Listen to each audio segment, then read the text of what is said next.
Ya halo, salam sejahtera buat kita semuanya. Apa kabar sobat CPNS? Semoga kita selalu dalam keadaan sehat-sehat saja ya. Teman-teman, ini adalah lanjutan materi dari podcast saya sebelumnya. Terlebih dahulu, perkenalkan nama saya Darno Hareva dari Kabupaten Nias Utara.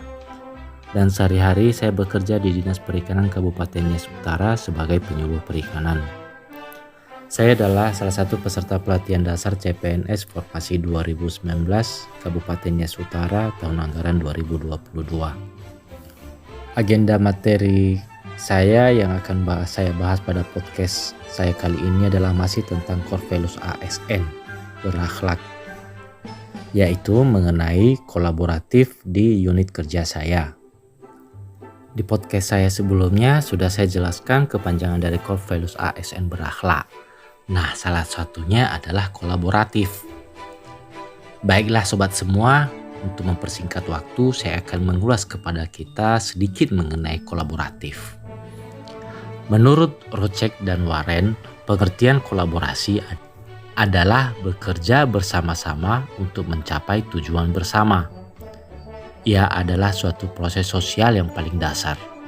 Biasanya, kolaborasi melibatkan pembagian tugas, di mana setiap orang mengerjakan setiap pekerjaan yang merupakan tanggung jawabnya demi tercapainya tujuan bersama.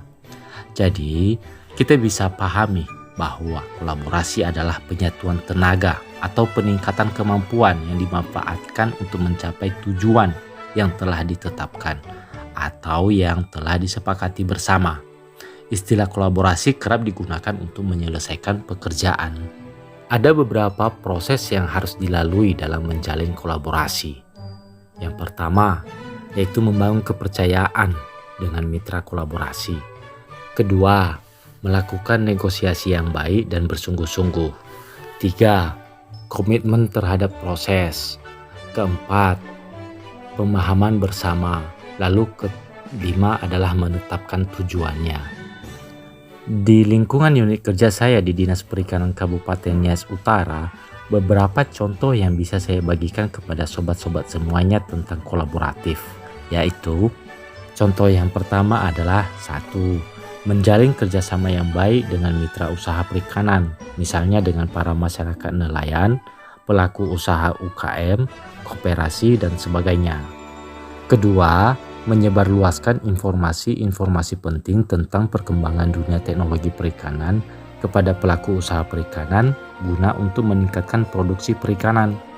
Ketiga, mengajak masyarakat nelayan untuk selalu menggunakan alat tangkap ramah lingkungan guna untuk menjaga kelestarian sumber daya ikan. Keempat, bekerja sama dengan pihak kepolisian, angkatan laut, satuan petugas, atau Satgas dalam melakukan pengamanan untuk menghindari illegal fishing di wilayah teritorial. Nah, itulah contoh-contoh kolaboratif yang ada di unit kerja saya, teman-teman. Untuk mewujudkan perilaku seperti yang saya contohkan di atas, maka kita sebagai ASN harus memiliki sikap 1. Memberikan kesempatan kepada berbagai pihak untuk berkontribusi. 2. Terbuka dalam bekerja sama untuk menghasilkan nilai tambah. 3. Menggerakkan pemanfaatan sebagai sumber daya untuk tujuan bersama.